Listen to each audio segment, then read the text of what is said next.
దేవుని యొక్క పరిశుద్ధ నామానికి మహిమ కలుగును గాక. ఈ యొక్క సమయంలో దేవుడు 2025 సంవత్సరంలో మనందరినీ ప్రవేశపెట్టిన దేవునికి ప్రత్యేకమైనటువంటి కృతజ్ఞతలు. అది మాత్రమే కాదు, ఈ యొక్క వాక్యము 2025 జనవరి 1వ తారీఖు మరొకసారి వాక్యాన్ని పంచుకునే భాగ్యాన్ని దేవుడిచ్చినందుకే దేవునికి వందనాలు. అది మాత్రమే కాదు, కూడి వచ్చిన మీరందరూ కూడా ప్రత్యేకంగా నూతన సంవత్సర శుభాకాంక్షలు తెలియజేస్తున్నానండి. Wish you happy new year.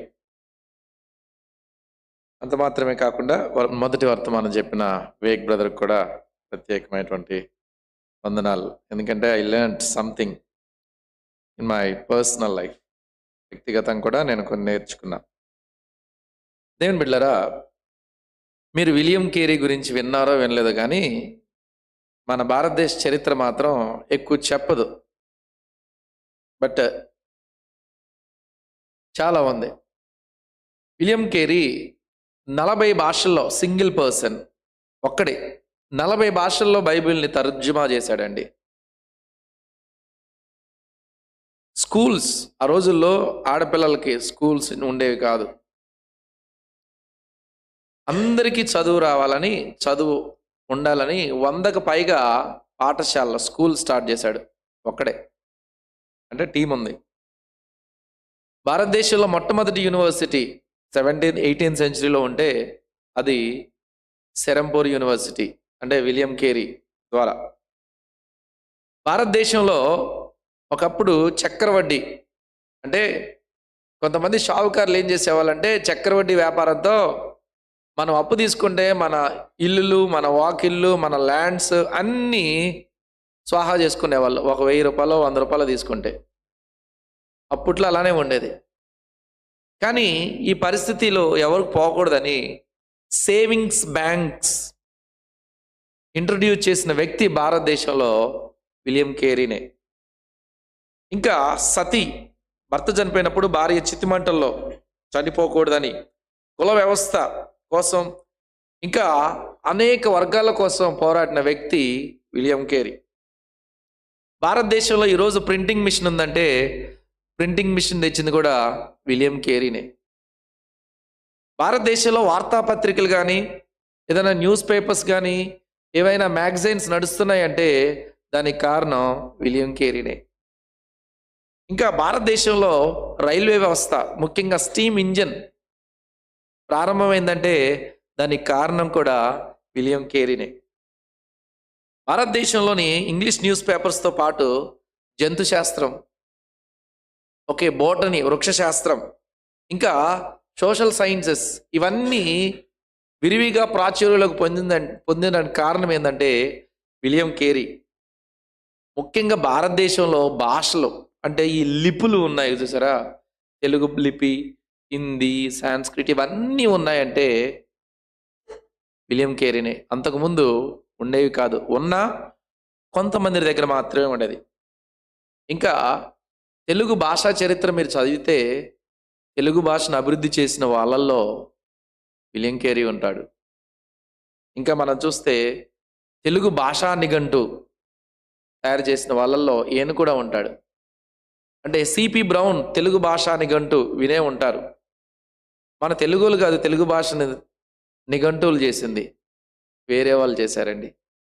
ఎందుకంటే మనోళ్ళకి మనమే ఇష్టం లేదు, మనోళ్ళు ఎక్కువ నేర్చుకుంటే గొప్ప వాళ్ళు అవుతారేమో అని.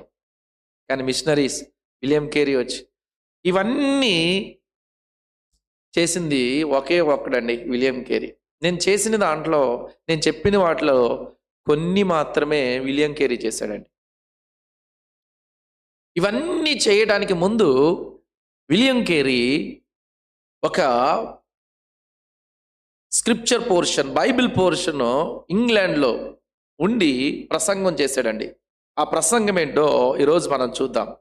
యెషయా గ్రంథం 54వ అధ్యాయము 2 నుంచి 3 చదువుకుందాం.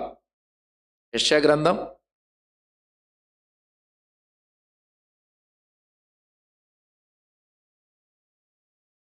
54వ అధ్యాయము 2 నుంచి 3 వరకు ఈరోజు చదువుకుందాం, ధ్యానం చేద్దాం. నీ గుడారపు స్థలమును విశాలపరచుము, నీ నివాస స్థలముల తెరలు నిరాటంకముగా సాగనిమ్ము. నీ త్రాళ్లను పొడుగు చేయుము, నీ మేకులను దిగగొట్టుము. కుడివైపునకును ఎడమవైపునకును నీవు వ్యాపించదవు. నీ సంతానము అన్యజనుల దేశమును స్వాధీనపరచుకొనును. పాడైన పట్టణములను నివాస స్థలమునుగా చేయుము. ఈ వాక్యాన్ని బట్టి మనం ప్రార్థన చేద్దాం. కృప కలిగిన మా తండ్రి, ఈ వాక్యం ద్వారా మాతో మాట్లాడి ఈ సంవత్సరానికి కావలసిన వాగ్దానాలు మనకు అనుగ్రహించి వాక్యం అంతా సంవత్సరం అంతా జ్ఞాపకం చేసుకునే వాక్య ప్రకారం నడిచే భాగ్యం అనుగ్రహించమని యేసు నామములో అడుగుచున్నాం తండ్రి, ఆమేన్. ఈ సమయంలో దేవుని బిడ్డలారా, ఈ వాక్యాన్ని మనం గమనించినప్పుడు యెషయా 54వ అధ్యాయము 2-3 వరకు ఈ యొక్క కేరీ ఇంగ్లాండ్లో స్వార్థ పరిచర్య అనేది అందరికీ వెళ్ళాలనే ఉద్దేశంతో ఈ యొక్క ప్రసంగాన్ని చేయటం జరిగింది. అసలు ఈ యొక్క కాంటెక్స్ట్ ఏంటో మనం చూద్దాం. ఫస్ట్ 54 యెషయా గ్రంథం మనం మొదటి అధ్యాయం చూస్తే అక్కడ మనకు ఒకటి అర్థమైందండి. ఆనాటి యూదా జనాంగం ఎలా ఉందంటే 1వ అధ్యాయం 2వ వచనం మీరు చదివితే మీకు ఎంత స్పష్టంగా అర్థమైందంటే దేవుడు ఏం చెప్తున్నాడంటే 1వ అధ్యాయం 2వ వచనం చూస్తే యెహోవా మాట్లాడుచున్నాడు. ఆకాశమా ఆలకించుము, భూమి చెవియొగ్గుము. నేను పిల్లలను పెంచి గొప్పవారినిగా చేసి తిని వారు నా మీద తిరగబడి ఉన్నారు. ఎద్దు తన కామాందు నెరుగును, గాడిద సొంత వారిని దొడ్డి తెలుసుకొనును. ఇశ్రాయేలుకు తెలివి లేదు, నా జనులు యోచింపరు. పాపిష్టి జనమా, దోషభరితమైన ప్రజలారా, దుష్ట సంతానమా, చెరుపు చేయి పిల్లలారా, మీకు శ్రమ. ఇట్ ఈస్ లార్జర్ కాంటెక్స్ట్ అండి. అంటే ఇశ్రాయేల్ యొక్క ఆత్మీయ స్థితి ఎంత దౌర్భాగ్యంగా ఉన్నదో, ఆ దౌర్భాగ్యమైన పరిస్థితుల్లో పాపిష్టి జనమా, దుర్మార్గమైనటువంటి జనమా అని యెషయా చెప్తూ యెషయాని దేవుడు ఇశ్రాయేలు మధ్యకు పంపడం జరిగిందండి. ఈ 6వ అధ్యాయానికి వచ్చేసరికి యెషయానే క్లియర్గా చెప్తాడు, అయ్యో అపవిత్రమైన పెదవుల గలవాడును, నేను ఎవరి మధ్య నివాసం చేస్తున్నాను? అపవిత్రమైనటువంటి మనుషుల మధ్య, పాపుల మధ్య, పాపిష్టి జనముల మధ్య నేను బ్రతుకుతా ఉన్నాను. ఇది ఇశ్రాయేలు యొక్క స్థితి. మొదటి వర్తమానం ప్రకారం దేవుడు ఇశ్రాయేలుకి ఒక వాగ్దానం చేశాడు అబ్రహాముకి, నేను మిమ్మల్ని ఆశీర్వదిస్తాను. I am faithful God. మీ పరిస్థితి ఎలా ఉన్నా కానీ నేను నమ్మదగిన వాడును, నా వాగ్దానాలు నమ్మదగిన వాగ్దానాలు అని అబ్రహాంకి ఇచ్చాడు. ఆ అబ్రహాం యొక్క వాగ్దానాలు నెరవేరుతూనే ఉన్నాయి. కానీ 1000 సంవత్సరాలు వచ్చేసరికి ఈ జనాంగం అంతా ఏమైపోయారంటే మొత్తం మర్చిపోయారండి.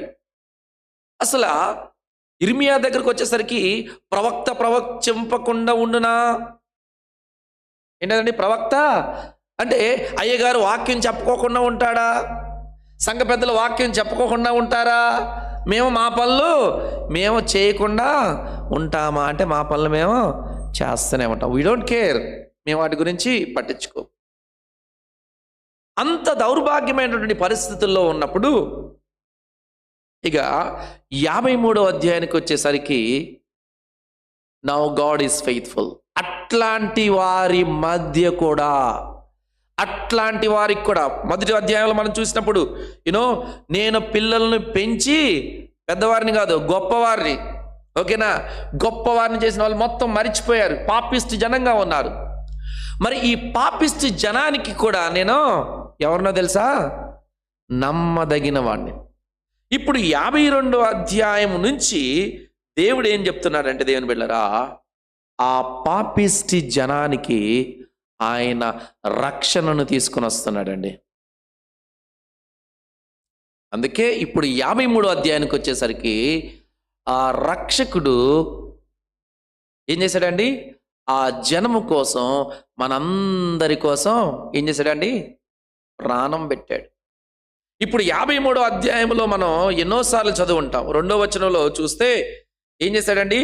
అతడు మన ఎదుట పెరిగిను, అతనికి స్వరూపమైనను సొగసైనను లేదు, మనం అతన్ని చూసి అభిషేకించినట్లుగా అతని యందు స్వరూపము లేదు.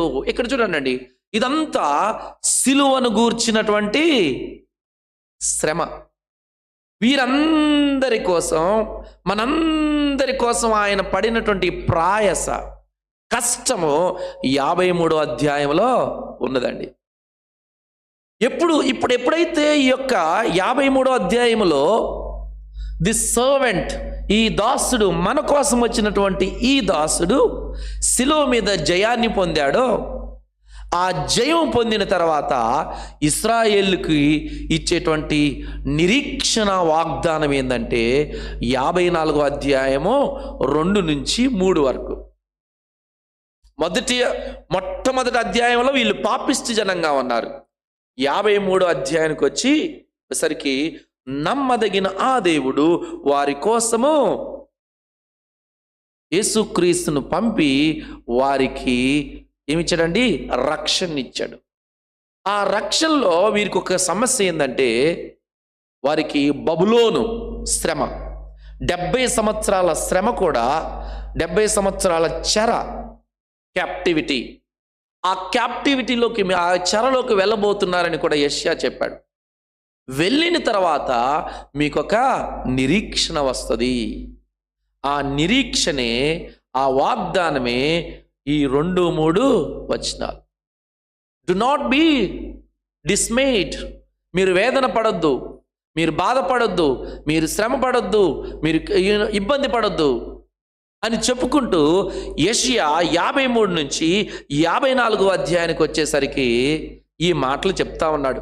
మొదటి వచనంలో చూస్తే, గుడ్రాల పిల్లలి కన్నని దానా జయగీతం ఎత్తుము, ప్రసవ వేదని పడని దానా జయకీర్తనెత్తి ఆనందపడము, సంసారి పిల్లల కంటే విడవబడిన దాని పిల్లలు విస్తారమగుదురని యెహోవా సెలవిచ్చుచున్నాడు. అనగా మీ జీవితంలో ఒక క్యాప్టివిటీ, ఒక చెర, ఒక ఫలము అనేది ఉండదు. నీ జీవితంలో ఫలము లేనటువంటి పరిస్థితుల్లో నుంచి ఇప్పుడు ఏమైపోతుందంటే ఫలాలు పొందుకోబోచున్నావు. నువ్వు ఫలాలు పొందుకోవడానికి నువ్వేం చేయాలంటే సిద్ధముగా ఉండాలి. శ్రమకాలం అయిపోతుంది, కష్టకాలం అయిపోతుంది, ఇబ్బంది కాలం అయిపోతుంది, పాప జీవితం అయిపోతుంది. ఆ పాప జీవితం నుంచి మనందరిని విడిపించడానికి ఒక సర్వెంట్, ఒక దాసుడు మానవ రూపుడిగా వచ్చి ఆయన మన కోసం మరణిస్తాడు. ఆ మరణించినటువంటి క్రీస్తు ద్వారా మీకొక రక్షణ రాబోతుంది, ఒక ఫలాలు రాబోతున్నాయి. ఆ ఫలాల కోసం నువ్వు సిద్ధంగా ఉండని చెప్తా ఉన్నాడు. ఇప్పుడు 2 నుంచి మనము ధ్యానం చేద్దాం. మొట్టమొదటిగా, నీ గుడారపు స్థలమును విశాలపరచుము. మొట్టమొదటి పాయింట్, స్ట్రెచ్, విశాలపరచు. నీ గుడార స్థలమును విశాలపరచమంటే, ఆ రోజుల్లో వాళ్ళు గుడారాల్లో మాత్రమే ఉండేది. మన భాషలో చెప్పాలంటే టెంట్స్ అండి. వాళ్ళ యొక్క ఇప్పుడు లాంటి అపార్ట్మెంట్ లైఫ్ లేదు, లగ్జూరియస్ లైఫ్ అప్పట్లో ఇశ్రాయేల్కి లేదు, ఆనాటి జనానికి కూడా లేదు.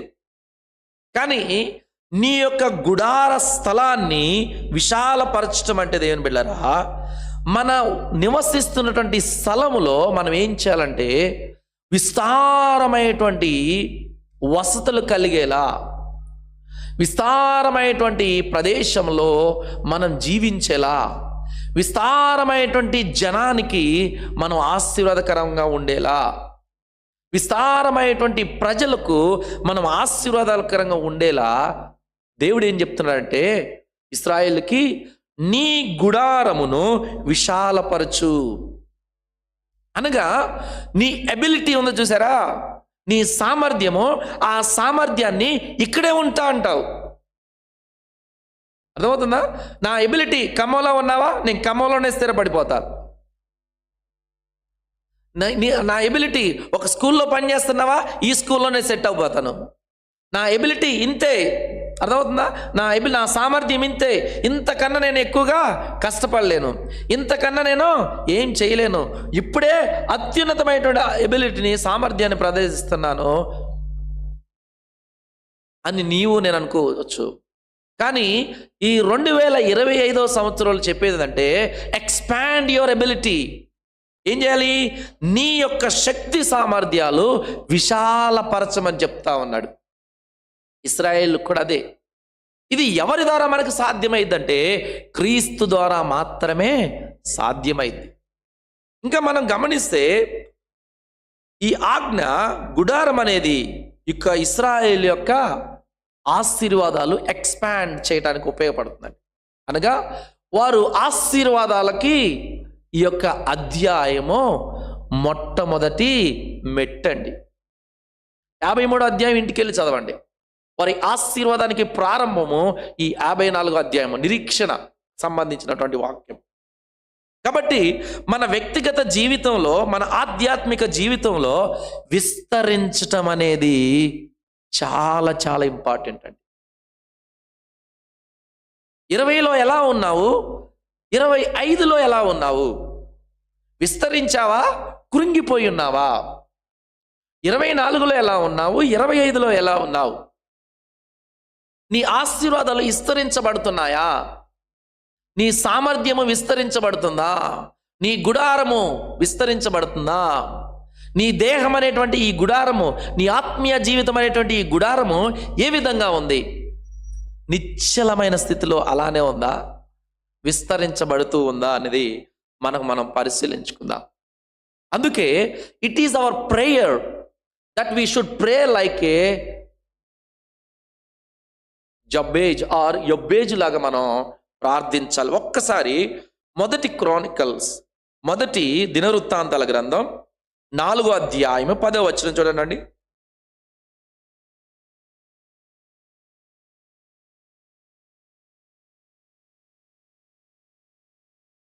మొదటి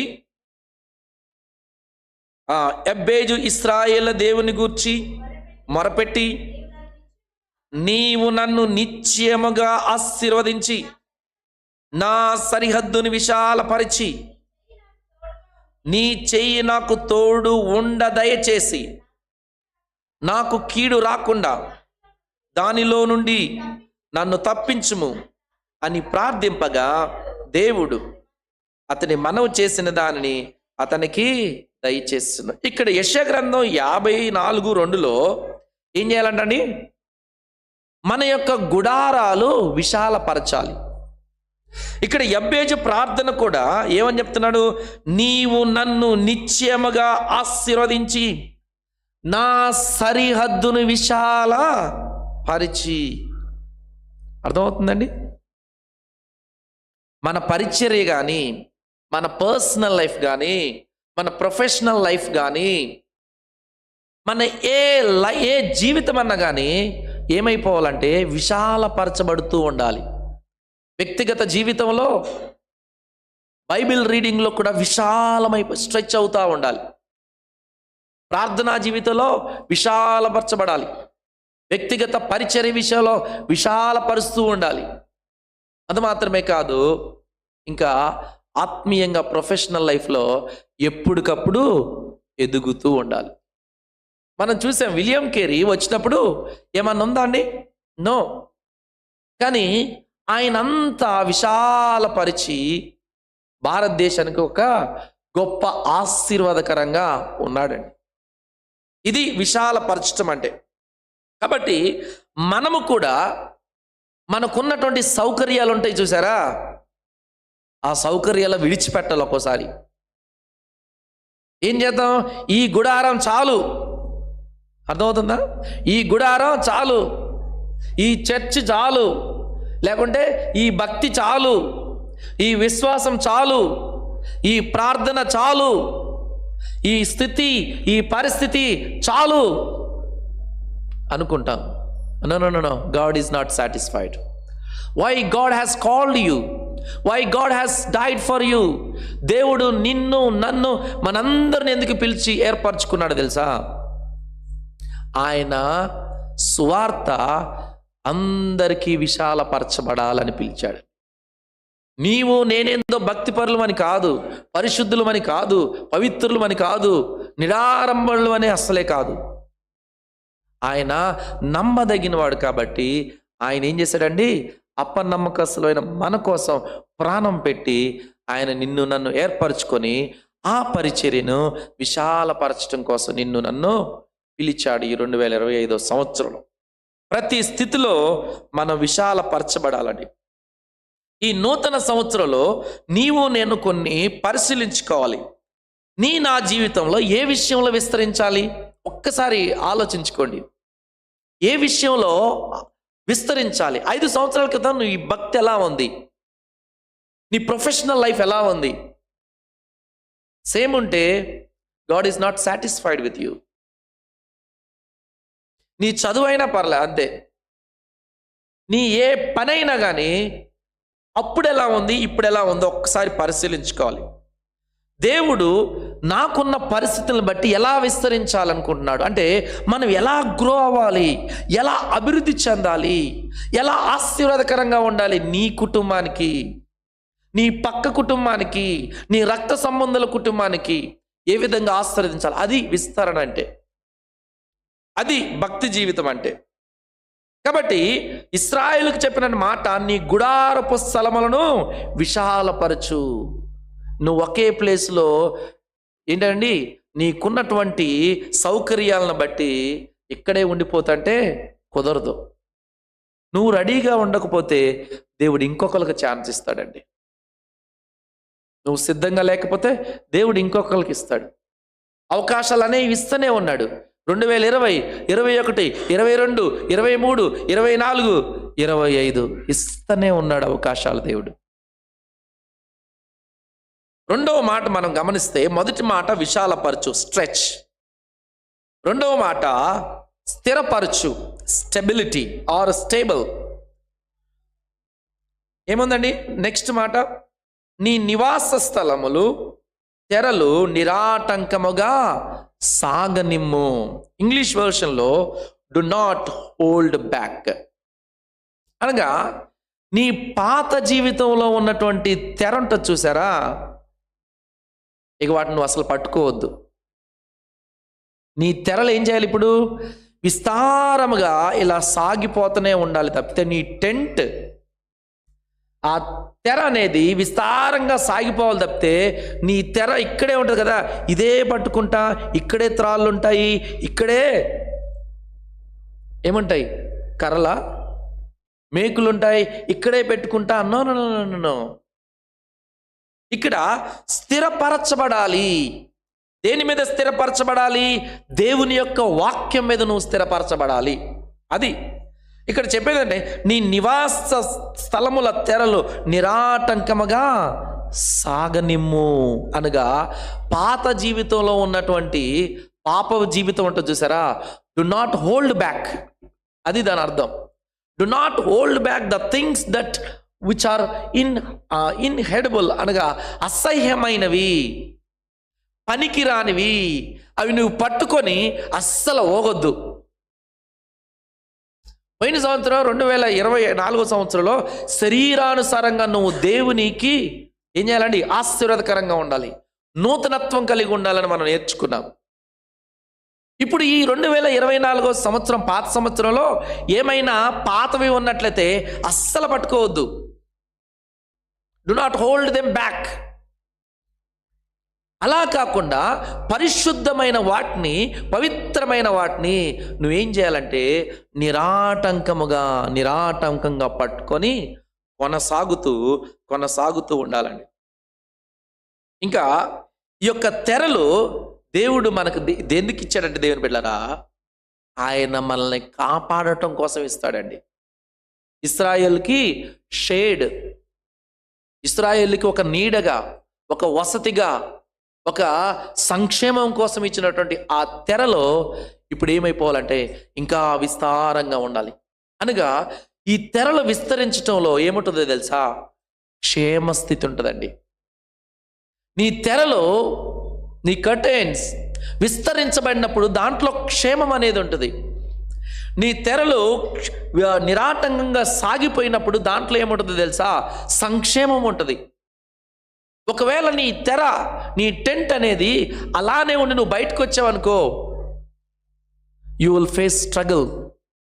నీ జీవితంలో కష్టాన్ని అనుభవిస్తావు, నీ జీవితంలో బాధను అనుభవిస్తావు, మళ్ళీ బాధలు అనిపించిన తర్వాత, అయ్యా వాట్ ఈస్ దిస్, దేవా ఏంటి ఈ కష్టం, ఏంటి ఈ బాధ ఏంటి? చిన్నపిల్లగాడికి ఐస్ క్రీమ్ తినొద్దు తినొద్దు తినొద్దు అంటే ఏం చేస్తాడు? కింద పడి గిలగిలా కొట్టుకొని ఐస్ క్రీమ్ ఇప్పించేంత వరకు ఏం చేస్తాడండి? అలానే ఏడుస్తాడు. మనం ఇస్తాం, తర్వాత ఏం చేస్తుందండి? జలుబు. ఇప్పుడు దైవ చిత్తానుసారంగా వచ్చినటువంటి శ్రమ, నీ ఇష్టానుసారంగా వచ్చినటువంటి శ్రమ, మన ఇష్టానుసారంగా వచ్చి. అర్థమవుతుందా? కాబట్టి దేవుని బిడ్డలారా, మనం గమనించే మాట ఏంటంటే, నీ నివాస స్థలముల్లో మనం ఏం చేయాలంటే స్థిరపరచబడాలి. వేటి మీద ముఖ్యంగా స్థిరపరచబడాలో చూద్దాం దేవుని బిడ్డ. కొలస్సీలకు రాసినటువంటి పత్రిక 1వ అధ్యాయము 22వ వచనం చూడండి.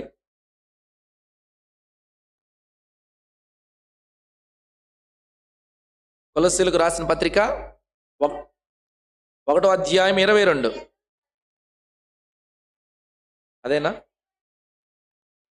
తన సన్నిధిని పరిశుద్ధులుగాను నిర్దోషులుగాను నిరపరాధులుగాను నిలవబెట్టుటకు ఆయన మాంసయుక్తమైన దేహమందు మరణము వలన ఇప్పుడు మిమ్మును సమాధానపరచును. పునాది మీద కట్టబడిన వారై స్థిరముగా ఉండి, మీరు విన్నట్టు ఆకాశము క్రింద ఉన్న సమస్త సృష్టికి ప్రకటింపబడినట్టు ఈ స్వార్థ వలన కలుగు నిరీక్షణ నుండి తొలగిపోక విశ్వాసమందు నిలిచియుండిన ఎడల ఇది మీకు కలుగును. ఇప్పుడు దేని మీద మనం స్థిరపరచబడాలి? సువార్త మీద ఏం చేయాలండి? స్థిరపరచబడాలి. సువార్త అంటే ఏంటండి? యేసుక్రీస్తు యొక్క సిలువ మరణం, సమాధి, అంత మాత్రమే కాదు, పునరుద్ధానము. సిలువ మరణములో శ్రమలు ఉంటాయి, కానీ పునరుద్ధానములో సంతోషము, ఆనందం ఉంటుందండి. కాబట్టి ఇప్పుడు మన స్టెబిలిటీ అనగా మనము దేని విషయంలో జాగ్రత్తగా స్థిరపరచబడాలి అంటే స్వార్థ విషయంలో, దేవుని యొక్క వాక్య విషయంలో స్థిరపరచబడాలి. ఎప్పుడైతే నీకు ఈ స్థిరత్వం ఉంటుందో, అబద్ధ బోధకులు వచ్చినా మిమ్మల్ని ఎవ్వరు ఏం చేయలేరండి. అబద్ధ బోధ ఎక్కడ, ఏ యాంగిల్లో నుంచి, ఏ కోణంలో, ఏ కార్నర్ నుంచి వచ్చినా కానీ మిమ్మల్ని తాకలేరు. నువ్వు ఈ స్వార్థ మీద స్థిరత్వం ఉంటే ఎన్ని శ్రమలు వచ్చినా, ఎన్ని బాధలు వచ్చినా, ఎన్ని ఇరుకులు వచ్చినా ఈ 2025 సంవత్సరంలో నువ్వు స్థిరత్వంగా ఉంటావు. అందుకే సెర్మన్ ఆన్ ద మౌంట్, కొండ మీద ప్రసంగంలో, ఈ నా మాటలు విని వాటి మీద బండ మీద కట్టినటువంటి, అర్థమవుతుందా, పునాది మీద కట్టినటువంటి వ్యక్తిలాగా ఉంటే వాన వచ్చినా, వరద వచ్చినా, తుఫాను వచ్చినా కదులుతావమ్మా? కదలవు. కానీ ఇసుక మీద కట్టుకున్నాం అనుకో, ఏమైంది? పిల్లగాలికే కూలిపోయింది. ఇప్పుడు మనం ఆత్మీయ జీవితం ఈ 2025ని ఏం చేయాలంటే ఆత్మానుసారంగా బండ మీద, స్వార్థ మీద స్థిరపరచబడాలి అని యొక్క దేవుని యొక్క వాక్యం సెలవిస్తుంది. ఇంకా చూస్తే దేవుని బిడ్డలారా, మనం స్థిరపరచబడటం కోసమే ఆయన ఏం చేశాడు? శిలువ మీద మరణించాడు. ఇంకా 1 కొరింథీయులకు రాసిన పత్రిక 15వ అధ్యాయము 58వ వచనం చూస్తే, 1 కొరింథీయులకు రాసిన పత్రిక 15వ అధ్యాయము 58వ వచనంలో చూస్తే, కాగా నా ప్రియ సహోదరులారా, మీ ప్రయాసము వ్యర్థము కాదని ఎరిగి స్థిరులను కదలని వారును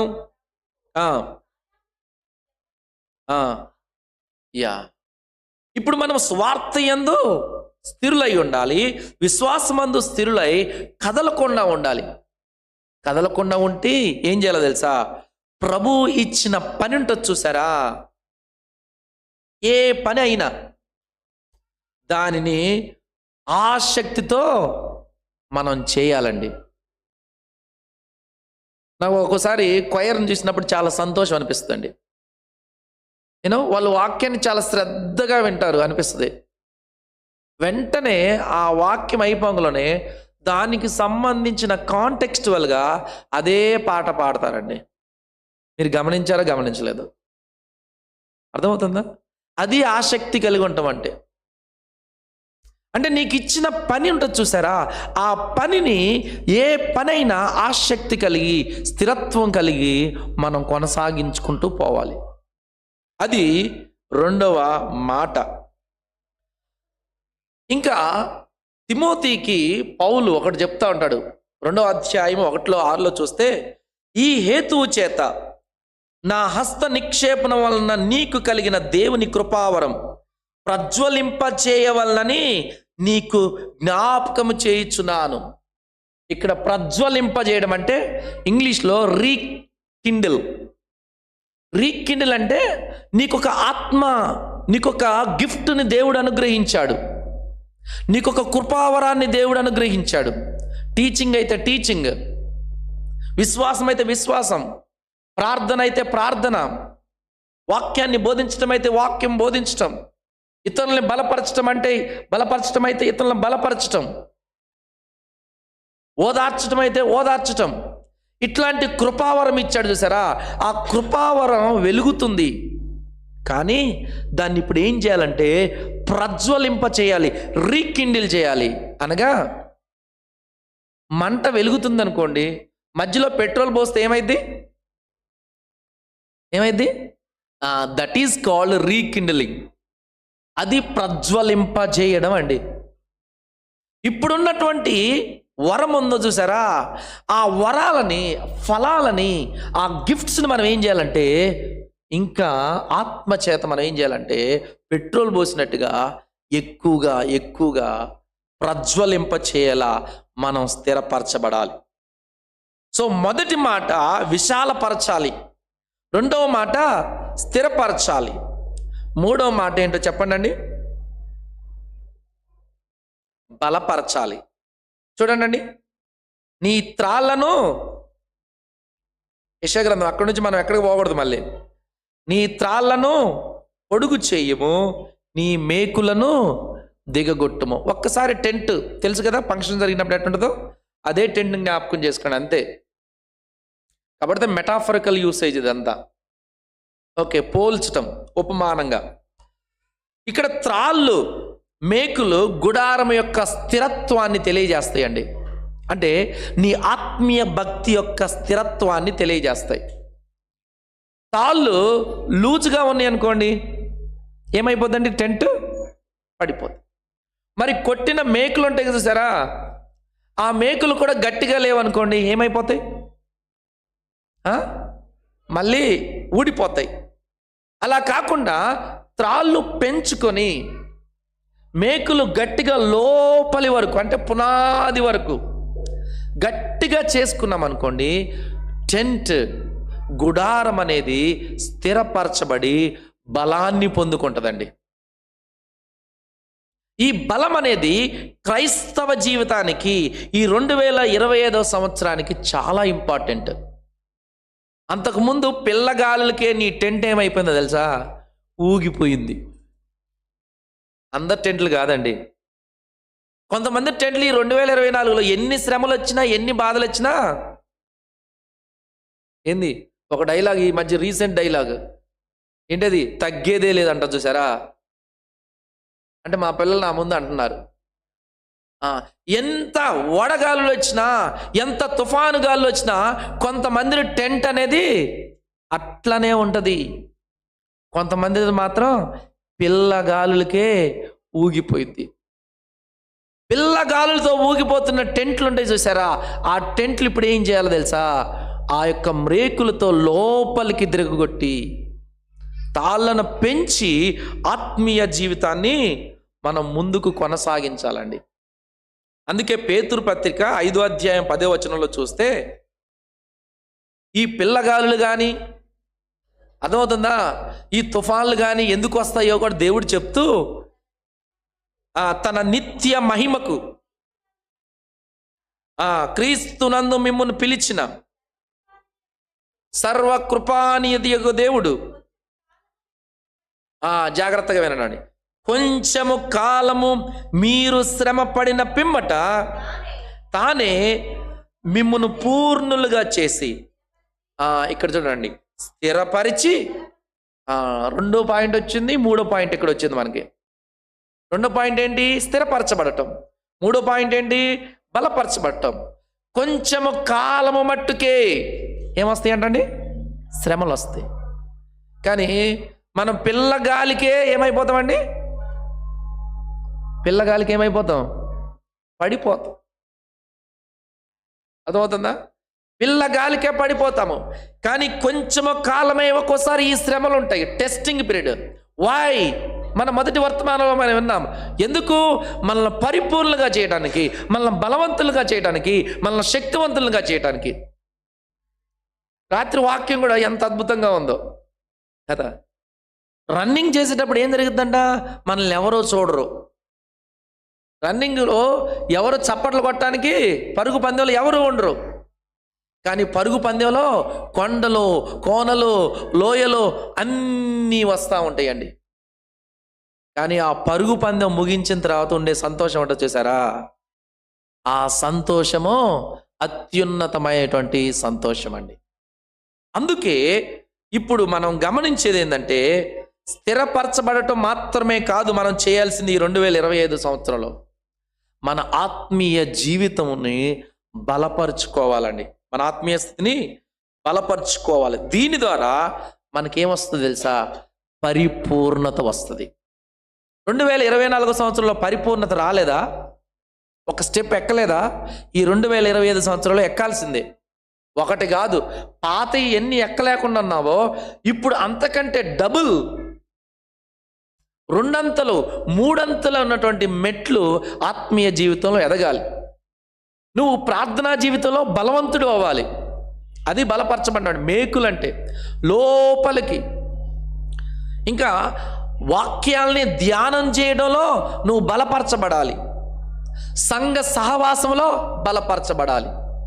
మందిరానికి సమయానికి రావడంలో బలపరచబడాలి. ఆఖరి ఆదివారం ఎన్నింటికి స్టార్ట్ అయిందో తెలుసా? 2024 ఆఖరి ఆదివారం ఎన్నింటికి స్టార్ట్ అయింది? అవునా కదా? మనం హెచ్చరించబడ్డాం. దీంట్లో కూడా మనం బలవంతులు అవ్వాలి. అవి do not hold them back. అట్లాంటివి మనం పట్టుకొని ఊగులాడొద్దిగా. అర్థమవుతుందా? అట్లాంటివి ఊగులాడుకోకుండా పరిశుద్ధమైన వాటి యందు మనం ఏం చేయాలంటే బలం పొందుకోవాలండి. నేను స్పీడ్గా వెళ్తున్నాను. 3వది 4వది. 1 విశాలపరచబడాలి, స్ట్రెచ్. 3 స్థిరపరచబడాలి. 2 స్థిరపరచబడాలి. 3 బలపరచబడాలి. 4 ఇప్పుడు రిజల్ట్ చూడండి. 3వ వచనం చదవండి. కుడి వైపునకును ఎడమ వైపునకు నీవు వ్యాపించదవు. ఇప్పుడు వ్యాప్తి చెందాలండి. ఈ వ్యాప్తి చెందడంలో ఇంకా దేవుడు ఏం చెప్తున్నాడంటే, నీ సంతానము అన్యజనుల దేశమును స్వాధీనపరుచుకొనును. ఇక్కడ సంతానాన్ని గురించి దేవుడు ఒక మాట చెప్తాడండి. ఆ సంతానం గురించి చెప్పే ముందు దేవుడు కుటుంబాన్ని ఎలా చెప్తాడంటే, కుటుంబంలో 3 ఉంటారండి. అంటే 3 రకాల వ్యక్తులు ఉంటారు. ఒకళ్ళేమో చుట్టాలు ఉంటారు, ఇంకొకళ్ళు ఎవరు ఉంటారు? పని మనుషులు ఉంటారు. 3వది ఎవరుంటారండి? కుమారులు, కుమార్తెలు ఉంటారు. ఇక్కడ యూజ్ చేసిన సందర్భం ఇదే. కుడి వైపునకును ఎడమ వైపునకును వ్యాపించదవు నీ సంతానము. అంటే చుట్టాల్లాగానో కొంతమంది ఉంటారు దేవుని సన్నిధిలో. చుట్టాలు ఎట్లా? క్రిస్మస్కే వస్తారు, చుట్టాల్లాగా వస్తారు. అర్థమవుతుందా? చుట్టాల్లాగా వస్తారు, పోతారు. జనవరి 1కి చుట్టాల్లాగా వస్తారు, వెళ్ళిపోతారు. ఇదొక కుటుంబం. కుటుంబంలో ఇంకొకళ్ళు ఉంటారు, పని చేసేవాళ్ళు. కుటుంబంలో పని చేసేవాళ్ళు ఉంటారు. వాళ్ళు ఏం చేస్తారో తెలుసా? అవసరమైన అంటే శాలరీ కోసం మాత్రమే, వేతనం కోసం మాత్రమే పని చేస్తారు. అంటే దేవుడిని అవసరానికి మాత్రమే వాడుకుంటారు, తర్వాత ఇక పని చేయరు. ఎంత శాలరీ ఉంటే అంతవరకే పని చేస్తారు. ఇక తర్వాత ఎక్స్ట్రా శాలరీ కూడా ఉండదు, ఓటీ కూడా ఉండదు, ఓవర్ టైంకి. కుమారులు ఉంటారు చూసారా, కుమారులు కుమార్తెలు, వాళ్ళు నిత్యత్వంలో కానీ తండ్రి నుంచి వచ్చేటువంటి స్వాస్థ్యాన్ని నిత్యత్వంలో పొందుకొని దాన్ని స్వాస్థ్యపరుచుకుంటారండి. ఇప్పుడు నీ కుమారులు అన్యజనుల యొక్క దేశమును స్వాధీనపరుచుకుంటారు అంటే, నీ కుమారులు ఉంటారు చూసారా, నీ పిల్లలు, నువ్వు మొట్టమొదటి 2-3 పనులు చేస్తావు. ఏం పనులు చేస్తావు? మొట్టమొదటిగా నీవు విశాలపరచబడినప్పుడు, నువ్వు ఆత్మీయ జీవితంలో స్థిరపరచబడినప్పుడు, నువ్వు ఆత్మీయ జీవితంలో బలపరచబడినప్పుడు అది నీ పిల్లలకు ఆశీర్వాదకరంగా ఉంటుందండి. అందుకే నీ సంతానము అన్యజనుల కంటే విస్తారమైనటువంటి ఫలము పొందుకుంటుంది అని అర్థం. అది మాత్రమే కాదు, నీ యొక్క పరిస్థితి చూసారా, నీ యొక్క స్థితి కానీ పరిస్థితి కానీ నీవు అనేకుల మధ్య వ్యాపింప చేయబడతావు. మొట్టమొదటి వాక్యం చెప్పినప్పుడు ఒక్క ప్రదేశానికి కాదు నువ్వు ఉండాల్సింది. నీ వ్యక్తిగత పరిచర్య, నీ కుటుంబ పరిచర్య, నీ భక్తి పరిచర్య, నీ ప్రార్థనా పరిచర్య ఒక్కళ్ళకి కాదు, ఇద్దరికి కాదు, ఇంకా అనేక మందికి వ్యాప్తి చేయబడాలి. అప్పుడు మాత్రమే నీ పిల్లలకు ఆశీర్వాదం, నీ జనరేషన్స్, నీ తరతరాలకు కూడా ఆశీర్వాదకరంగా ఉంటుంది. అనగా అబ్రహాముకి ఇవ్వబడినటువంటి వాగ్దానము అన్యజనులకు కూడా వచ్చేసిందండి. ఇప్పుడు ఈ వాక్య ప్రకారం చూస్తే ఇశ్రాయేలుకి ఇవ్వబడినటువంటి సువార్త ఉంది చూసారా, ఆ సువార్త ఇప్పుడు ఎక్కడి దాకా వచ్చిందండి? అన్యజనులైన, భారతీయులమైన, తెలుగు వాళ్ళమైన మన దగ్గరికి వచ్చింది. ఏంటిదండి? సువార్త వచ్చింది. అంటే ఆయన వాగ్దానము, ఇక్కడ చెప్పబడిన వాగ్దానం చూసారా, అన్యజనుల్లో కూడా సువార్త వచ్చిందండి. అంటే నీ భక్తి జీవితము ఏమైపోవాలి తెలుసా, అన్యజనులకి తెలియాలి. అసలు ప్రార్థనకు పోతున్నారేమో ఇట్లా మాట్లాడొచ్చా అనకూడదు, భక్తి చేస్తున్నారేమో ఇలా మాట్లాడొచ్చా, ప్రతి వారం మర్చిపోకుండా ఏం చేస్తారండి, ప్రార్థనకు పోతారు కదా, ఇలానే చెయ్యొచ్చా అని అన్యజనులు పొర్రపాటున అనకూడదు. ఈ 2024 సంవత్సరంలో అస్సలు ఆ స్థితి నీ జీవితంలో కానీ నా జీవితంలో కానీ మనందరి జీవితంలో అస్సలు జరగకూడదండి. ఇప్పుడు ఆఖరి పాయింట్ అండి, పునర్నిర్మించు. చదవండి అండి. పాడైన పట్టణములు నివాస స్థలములుగా చేయును. పాడైన స్థలములు నివాస స్థలములుగా చేయును. ఇక్కడ చూస్తే గాడ్స్ కవెనెంటల్ ఫెయిత్ఫుల్నెస్, దేవుని నమ్మదగిన వాగ్దానాలండి. అంటే పాడైపోయినటువంటి స్థలాలు ఉన్నాయి చూసారా, పాడైపోయినటువంటి హృదయాలు ఉంటాయి చూసారా, పాడైపోయిన ఇల్లులు ఉంటాయి చూసారా, పాడైపోయిన వ్యక్తిగత జీవితాలు ఉంటాయి చూసారా, పాప జీవితంలో, భ్రష్ట జీవితంలో ఉన్నటువంటి జీవితాలు ఉంటాయి చూసారా, ఆ జీవితాలను కూడా దేవుడు పునర్నిర్మిస్తానని ఇశ్రాయేలుకి వాగ్దానం చేశాడు. వాళ్ళ జీవితాలు 1వ అధ్యాయంలో ఎలా ఉన్నాయి? పాపిష్టి జనమా, దోషలైన జనమా, దౌర్భాగ్యులైనటువంటి జనమా, అపవిత్రమైనటువంటి జనములకు కలిగిన వారా, మిమ్మల్ని కూడా నేను ఏం చేస్తా? పునర్నిర్మిస్తా. I will rebuild you. నీ జీవితము అనుకోవచ్చు ఒక్కోసారి, ఎన్ని సంవత్సరాలు నేను పాపం నుంచి బయటికి రాలేకపోతున్నా, ఈ 25లో ఖచ్చితంగా బయటకు వస్తా, లేకుంటే బయటికి రావాల్సిందే అని నువ్వు అనుకోవచ్చు. 24లో ట్రై చేసావు, వర్కౌట్ కాలే. 23లో ఒక ట్రై చేసావు, వర్కౌట్ కాలేదు. 22లో ట్రై చేసావు, అయినా వర్కౌట్ కాలే. కొన్ని రకాల పాపాలు ఉంటాయి చూసారా, మనకు అట్లనే ఉంటాయి కదా. ఉంటాయా ఉండవా? నిజం చెప్పండి. నా అయితే ఉన్నాయి, పరిపూర్ణుడి కాలేకపోతాను నేనైతే. అవుతా కానీ అర్థమవుతుందండి. ఇక్కడ కొన్ని రకాలైనటువంటి పాపముల విషయంలో మనం పరిపూర్ణంగా ఉండలేకపోతున్నాం. మరి ఇశ్రాయేలుకి జనమే ఆ పాపిష్టి జనాన్నే నేను పునర్నిర్మిస్తా, పాడైపోయినా ఏం చేస్తాను, పాడైపోయిన పట్టణములను నివాస స్థలములుగా చేయుము, నేను చేస్తా అని వాళ్ళకు దేవుడు వాగ్దానం చేశాడు. నీకు కూడా అదే వాగ్దానం చేస్తాడు దేవుడు ఈరోజు. ఏంటి, నేను కొన్నిటిని ఓవర్కమ్ చేయలేకపోతున్నా, జయించలేకపోతున్నా. నువ్వు దేవుని మీద విశ్వాసం ఉండు, దేవుని వాక్యంలో స్థిరపరచబడు, దేవుని యొక్క వాక్యమందు బలాన్ని పొందుకో, దేవుని యొక్క వాక్య విషయంలో వ్యాపింపబడు. ఖచ్చితంగా నీ ఆత్మీయ జీవితం పునర్నిర్మించబడుతుందండి. కాబట్టి ఈ 2025వ సంవత్సరంలో నీవు నేను ఏం చేయాలో తెలుసా? We must rebuild some things. మళ్ళీ పునర్నిర్మించుకోవాలి.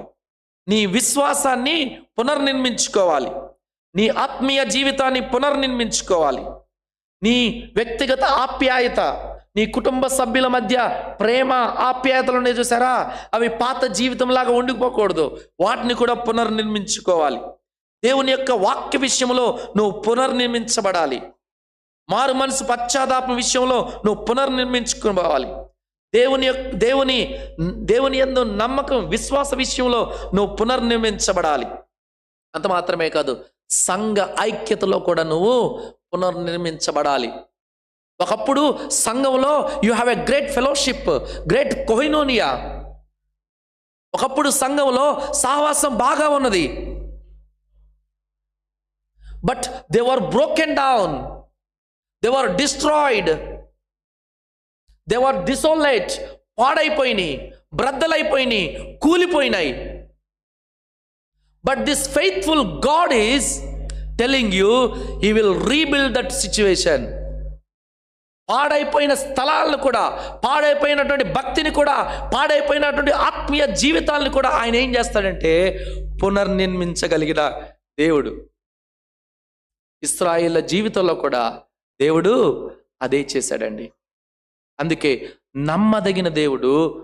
మనం ఎంత అపనమ్మకంగా ఉన్నా కానీ మళ్ళీ నీ జీవితాన్ని మారుస్తాని దేవుడు ఈరోజు వాగ్దానం చేస్తున్నాడు. ఆయన వాగ్దానాలు ఏంటండి? తప్పకుండా నమ్మదగినవండి. కాబట్టి 2025లో మళ్ళొక్కసారి చెప్తున్నాను, నీ యొక్క స్థితి విశాలపరచబడాలి. Don't think in a congested way. ఇదే అనుకో, మాకు విశాలపరచు. రెండోది స్థిరపరచు, మూడోది బలపరచు, 4 వ్యాపించు, 5 పునర్నిర్మించు. అందుకే విలియం కేరీ ఒకసారి చెప్పాడు, మీరు అలెగ్జాండర్ డఫ్ గురించి వినే ఉంటారు, మన సోషల్ బుక్స్లో ఉంటాయి. విలియం కేరీ, నువ్వు అప్పటి నుంచి ఇప్పటిదాకా ఎంతో గొప్ప పని చేశావు, నీలాంటి వీరుడు, నీలాంటి శూరుడు, నీలాంటి గొప్పోడు, నీలాంటి గొప్ప సంఘ సంస్కర్త కానీ మిషనరీ కానీ లేడు అని అలెగ్జాండర్ డఫ్ 25 years అప్పుడు వచ్చి చెప్తుంటే విలియం కేరీ ఏమన్నాడో తెలుసా? William Carey, no no no no no no, you have been talking about doctor Carey, doctor Carey, doctor Carey, Carey గురించి మాట్లాడుతూ ఉన్నావు. No no no no, talk about the saviour of doctor Carey. Carey యొక్క రక్షకుడు గురించి మాట్లాడు అని William Carey చెప్పాడండి. ఆయన రక్షకుడి మీద ఆధారపడ్డాడు, ఆ రక్షణ యందు నిరీక్షణ కలిగి ఉంచాడు. అందుకే భారతదేశానికి ఇంత గొప్ప పరిచర్య చేయగలిగాడు. ఈ 2025 సంవత్సరంలో మన నూతనమైనటువంటి తీర్మానాలు కూడా అలానే ఉండాలి. ఎలా ఉండాలి? విశాలపరచుకో, స్థిరపరచు, బలపరచు, వ్యాపింపచేయి, పునర్నిర్మించు. దేవుడు ఈ 2025 సంవత్సరం ఆశీర్వాదకరంగాను, మేలుకరంగాను, దీవెనకరంగాను ఉంచుతాడు. అదే విధంగా మనం ఉండాలని ఈ 5 తీర్మానాలు నువ్వు నేను చేసుకోవాలని ప్రార్థన చేసుకుందాం. ప్రార్థన.